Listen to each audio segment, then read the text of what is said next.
Black holes.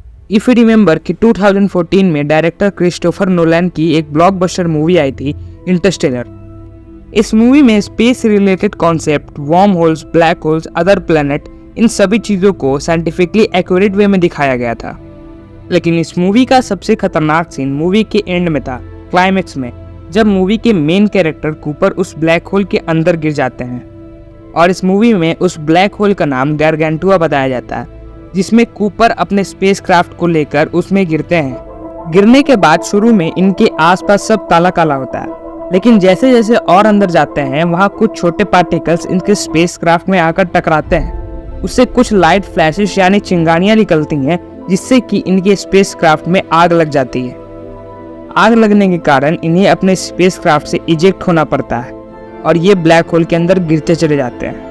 लेकिन suddenly ये अपने आप को एक 5 डायमेंशनल स्पेस के अंदर पाते हैं, एक 5 डायमेंशनल टेसरैक्ट। ये एक दिमाग खराब कर देने वाली चीज़ है, एक ऐसी जगह जो ये यहाँ से अपने पास्ट में कम्युनिकेट कर सकते हैं बाय यूजिंग ग्रेविटी।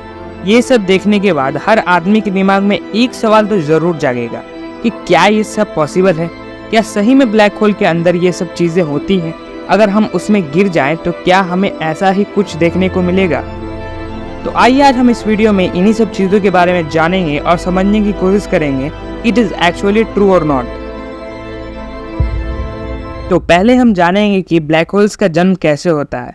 तो बेसिकली ब्लैक होल का जन्म तब होता है जब सुपरनोवा यानी एक स्टार एक्सप्लोड होता है। जब एक मैसिव स्टार का लाइफ साइकिल खत्म होता है तो उसके कोर में न्यूक्लियर फ्यूजन रुक जाती है।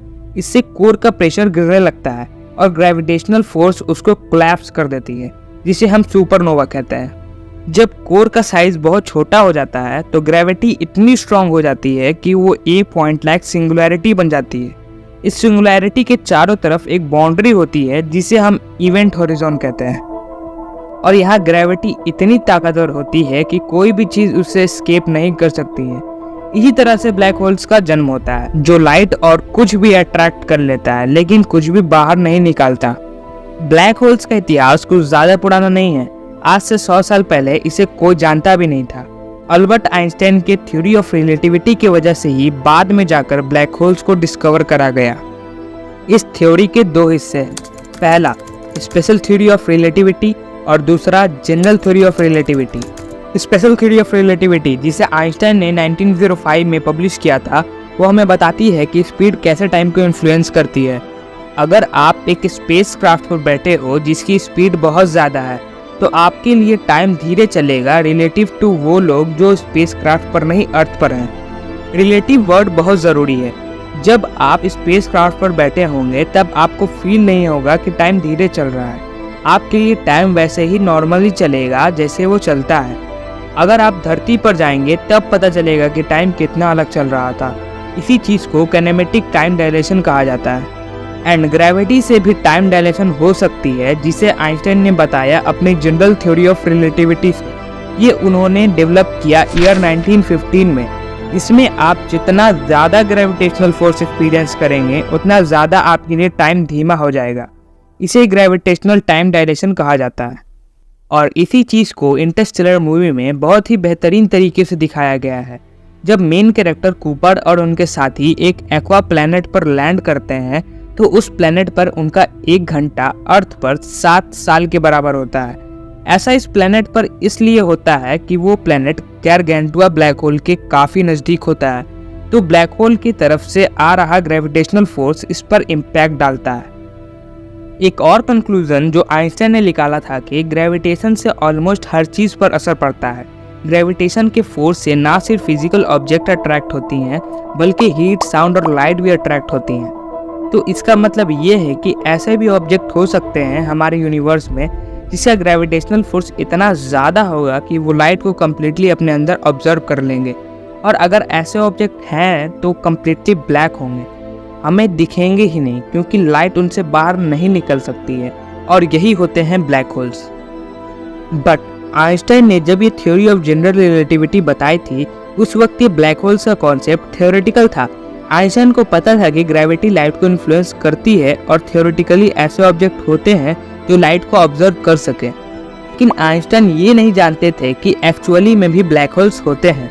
तो आइंस्टाइन के बाद ये थ्योरी ऑफ जनरल रिलेटिविटी थी, इस पर और भी साइंटिस्टों ने काम किया, जैसे कार्ल सचोस्टाइल, जोहानस द्रोस्ते, सुब्रमण्यम चंद्रशेखर। इन्होंने कई इक्वेशन सॉल्व की और इन इक्वेशन के सॉल्व करने से थ्योरेटिकली ये प्रूव हो पाया कि ब्लैक होल्स एग्जिस्ट करती हैं।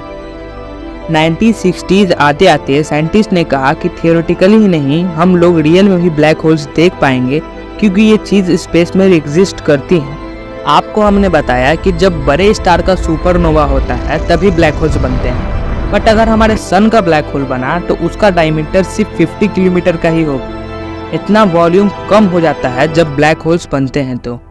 लेकिन हमारे सन का ब्लैक होल नहीं बन सकता, क्योंकि ब्लैक होल बनने के लिए कुछ लिमिट होते हैं और हमारे सन इस लिमिट से नीचे है, तो वो एक वाइट ड्वार्फ ही बनेगा, ब्लैक होल नहीं बनेगा। अब हम लोग समझते हैं कि ब्लैक होल्स कैसे होते हैं। मेनली 2 या 3 टाइप के ब्लैक होल्स होते हैं।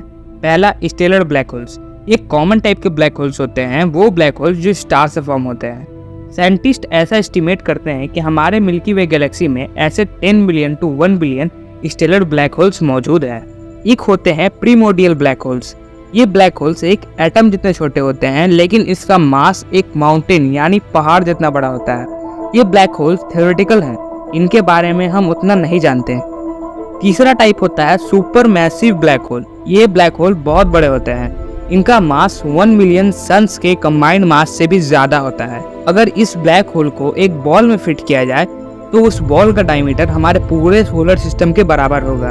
साइंटिस्ट का मानना है कि हर बड़ी गैलेक्सी के बीच में एक सुपर मैसिव ब्लैक होल होता है, और हमारी मिल्की वे गैलेक्सी के बीच में जो सुपर मैसिव ब्लैक होल है उसे नाम दिया गया है सैजिटेरियस ए। और इंटरस्टेलर मूवी में जो ब्लैक होल दिखाया गया था वो भी एक सुपर मैसिव ब्लैक होल ही था। आपने इंटरस्टेलर मूवी में जो ब्लैक होल देखा होगा और उसे समझा होगा, पर ब्लैक होल्स ऐसा नहीं है कि ये एक बड़ी जैसी बॉल है जो हर चीज़ को अपने अंदर खींच लेती है। मूवी वाले ब्लैक होल्स ज़्यादा एचडी और टेम्पटिंग है एज कम्पेयर टू जो फोटो इंसानों ने ली थी कुछ सालों पहले। सबसे पहले चीज़ जो आप नोटिस करेंगे ब्लैक होल्स के फोटो में, वो है एक ऑरेंज कलर्ड रिंग जो इस ब्लैक होल के अराउंड फॉर्म हो रहा है। इसे हम एसर्सन डिस्क कहते हैं। आप जानते हैं कि ब्लैक होल्स में ग्रेविटेशनल फोर्स बहुत ज़्यादा होता है, तो ग्रेविटेशन की वजह से गैसियस मैटर ब्लैक होल्स की तरफ अट्रैक्ट होता है और उसके अराउंड फ्लोट करता रहता है। जैसे हमारे सन के अराउंड सारे प्लैनेट गोल गोल घूमते रहते हैं। यहाँ ग्रेविटेशनल फोर्स इतना ज़्यादा होता है कि उसके आसपास की चीज़ें बहुत तेज़ी से घूमने लगती हैं। ये पार्टिकल्स इतनी ज़्यादा तेज़ घूमते हैं कि एक दूसरे के साथ रब होते हैं, कॉम्प्रेस होते हैं, जिसकी वजह से ये ग्लो होने लगते हैं। ये एसर्सन डिस्क को मूवी में बहुत ही एक्यूरेट वे में दिखाया गया है, बट ये ऑरेंज कलर की नहीं होती है। इंसानों की आंखें इन एक्स रेस को देख ही नहीं सकती। हम इसे बस ऑरेंज येलोइश कलर में रिप्रेजेंट करते हैं कि हम इसे दिखा सकें। इस एसर्सन डिस्क का रियल कलर ब्लू के आसपास होगा। 2019 में पहली बार ब्लैक होल की फोटो ली गई थी और इसमें भी इन्होंने येलोइश ऑरेंज कलर यूज़ किया था इस एसर्सन डिस्क को रिप्रेजेंट करने के लिए। अगर आप ब्लैक होल के और अंदर जाओगे तो आपको एक लास्ट लाइट सर्कल दिखेगा, इसे हम फोटोन स्फीयर कहते हैं। और इसके बाद आती है ब्लैक होल की बाउंड्री, जिसे हम इवेंट हॉरिजॉन कहते हैं। इसे बाउंड्री इसलिए कहा जाता है कि इसके बाद लाइट भी बाहर बच के नहीं निकलती है। तो अगर आप इसके अंदर गिर गए तो आपका एस्केप करना इम्पॉसिबल है। आपके टुकड़े हो जाएंगे ग्रेविटेशनल फोर्स के कारण with in a milli second. अब बात करें इंटरस्टेलर मूवी की, जब कूपर का स्पेसक्राफ्ट ब्लैक होल में जाता रहता है, इस इवेंट हॉरिजॉन को क्रॉस करता है और उसके बाद सडनली वो अपने आप को एक 5 डायमेंशनल स्पेस में पाता है। तो मूवी का ये पार्ट प्योरली इमेजिनेशन है, बिकॉज वी डोंट नो कि इवेंट हॉरिजॉन के अंदर क्या हो, एक ब्लैक होल के सेंटर में क्या होगा। इससे आइंस्टाइन की थ्योरी ऑफ रिलेटिविटी डिस्क्राइब करने की कोशिश करती है। इस थ्योरी में ब्लैक होल्स के सेंटर को सिंगुलैरिटी कह के पुकारा है। इंसानों ने एक्चुअल में ब्लैक होल के बारे में जो चीज़ देखी है वो बस यही एक फोटो है, जो कि 10 अप्रैल 2019 में इवेंट हॉरिजॉन टेलीस्कोप के थ्रू ली गई थी, जिसने ब्लैक होल की एग्जिस्टेंस को प्रैक्टिकली प्रूफ किया था। अगर आपने ये वीडियो यहाँ तक देखा तो thank you very much. Like, share and subscribe. और अगर आपने इंटरस्टेलर मूवी नहीं देखी है तो जाकर देख लीजिए, काफ़ी शानदार मूवी है।